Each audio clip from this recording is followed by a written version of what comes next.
आज आपण आधुनिक युगामध्ये विज्ञानाने खूप प्रगती केलेली आहे. एकंदरीत प्रत्येक अगदी लहान मुलापासून जन्मलेल्या मुलापासून वयोवृद्ध तरुणांच्या हातामध्ये, वयोवृद्ध ते तरुण प्रत्येकाच्या हातामध्ये मोबाईल आहे. प्रत्येक जण 200-300 रुपयाचा महिन्याचा रिचार्ज करतो. उत्पन्नाची साधनं जर बघितली तर अलीकडच्या काळामध्ये तंत्रज्ञानामुळे कमी झाली आणि खर्चाचा जो पाय आहे तो वाढलाय. घरामध्ये एकंदरीत फक्त मोबाईलसाठी 700 ते 800 रुपये महिना खर्च हा केला जातो.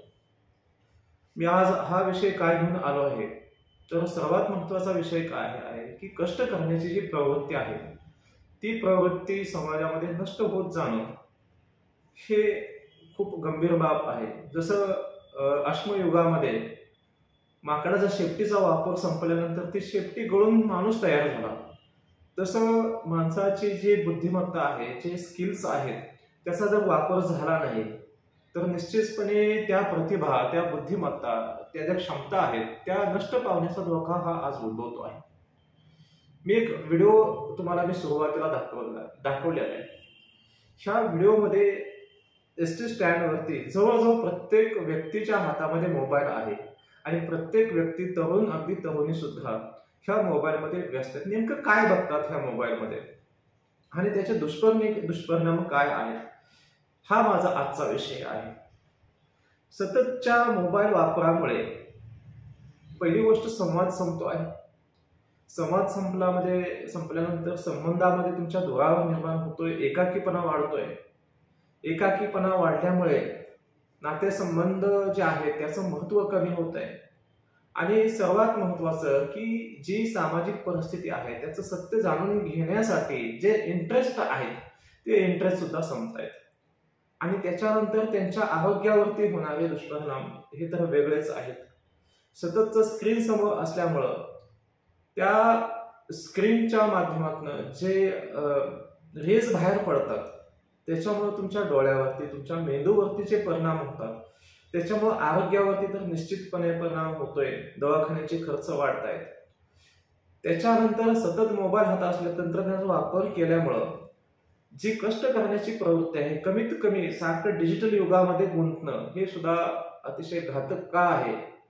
तर भौतिक जीवनामध्ये नेमकं आपण जे रिलेशन्स आहेत, जे संबंध आहेत, त्याचं महत्व जे आहे ते संपल्यामुळं संवेदनशीलता ही त्या व्यक्तीमधली संपताना दिसते.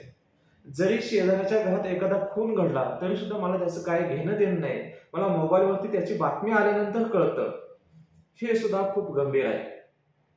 आज मोबाईलच्या वापरामुळे जग हातात आलंय हे मान्य आहे, परंतु त्याचे दुष्परिणाम हे जाणून घेणं गरजेचं आहे. पालकांनी मुलांकडे मोबाईल दिल्यानंतर तो मोबाईल तो शैक्षणिक वापरासाठी किती वेळ वापरतो हे पाहणं गरजेचं आहे. मुलांशी संवाद करणं गरजेचं आहे. आणि त्याचा टेक्नॉलॉजी जसा सदुपयोग आहे तसा दुरुपयोग पण आहे. तो आपला मुलगा जो आहे कमी वयामध्ये जर ह्या मोबाईलच्या माध्यमातून नको त्या गोष्टीच्या आहारी जात असेल तर ही सुद्धा जबाबदारी निश्चितपणे पालकाचीच आहे. त्यानंतर कॉन्सन्ट्रेशन कमी होणं, मुलांचं जे कॉन्सन्ट्रेशन अभ्यासामध्ये आहे ते लक्ष विचलित झाल्यामुळं कमी होतंय. मार्क्स जे आहेत ते कन्सेप्ट क्लिअरिंग होत नाही, अभ्यासामधली त्याची रुची कमी होते, दुसऱ्या गोष्टीकडे रुची जाते, ही सुद्धा गंभीर बाब आहे. एकंदरीत वाचण्याची जी क्षमता आहे, वाचण्याची जी आवड आहे वाचनाची, ती संपुष्टात येते. वाचन संस्कृती संपुष्टात येते. फक्त आणि फक्त रील्स बघणे, मनोरंजन करणे ह्या पलीकडे मोबाईलचा वापर होताना दिसत नाही. लेखन, चांगले विचार आत्मसात करणे ह्याच्याकडे दुर्लक्ष झालेलं आहे. आणि त्यानंतर मानसिक ताणतणाव सतत ऑनलाईन राहिल्यामुळं ती व्यक्तीला एक व्यसन, जसं तंबाखूचं व्यसन आहे, दारूचं व्यसन आहे, तर सतत ऑनलाईन राहायचं जे व्यसन लागलेलं आहे त्यामुळं त्या व्यक्तीची जी कार्यक्षमता आहे, त्या व्यक्तीचा जो रोजचा शेड्यूल मधला वेळ आहे, पूर्वीच्या काळी अख्खं कुटुंब रानामध्ये घरी गोठ्यामध्ये राबायचं. शेतकरी आपल्याकडे 70% शेतीप्रधान आपला देश आहे. आई वडील राबतात, मुलं फलटणला अगदी शहराच्या ठिकाणी शिकण्यासाठी जात असतात. फक्त आई वडिलांच्या कष्टावरतीच त्यांचं कुटुंब, त्या मुलांचा शिक्षणाचा खर्च हा चालत असतो. आज जर पाहिला पण तर शेती भांडवलाविना नाहीये, उत्पादन खर्च सुद्धा निघत नाही, ही व्यथा आहे. एखादा दूध उत्पादक शेतकरी असेल तर त्याला दुधाला भाव मिळत नाही. त्याचं भांडवल जे आहे ते गाईला खाण्याच्या ज्या वस्तू आहेत, मका असो, ज्वारी असो, ह्याच्यामध्ये भांडवल त्याचं गुंतलेलं असतं. त्याच्यामुळे शिक्षणाचा खर्च मोठा आहे, शिक्षणाचा खर्च मोठा आहे, प्रवासाचे खर्च मोठे आहेत, दैनंदिन गरजांचा खर्च मोठा आहे. आणि ह्याच्यामध्ये ह्या शिक्षणाच्या नावाखाली जी मुलं शहरामध्ये येतात ती घरी कष्ट न करता फक्त मोबाईलमध्ये गुंततात. त्यांचा वेळ, त्यांची ऊर्जा, त्यांचा ज्या क्षमता असतात, जी गरज असते आई वडिलांना घरी त्यांना मदत करण्याची, तिथे मात्र ही तरुण मुलं मुली अजिबात घरी वेळ देत नाहीत, घरच्या कामाला हात लागत नाही. त्याच्यामुळे कौटुंबिक अडचणी वाढतायत, कर्जबाजारीपणा हे शेतकऱ्यांच्या कुटुंबामध्ये वाढताना दिसत आहेत.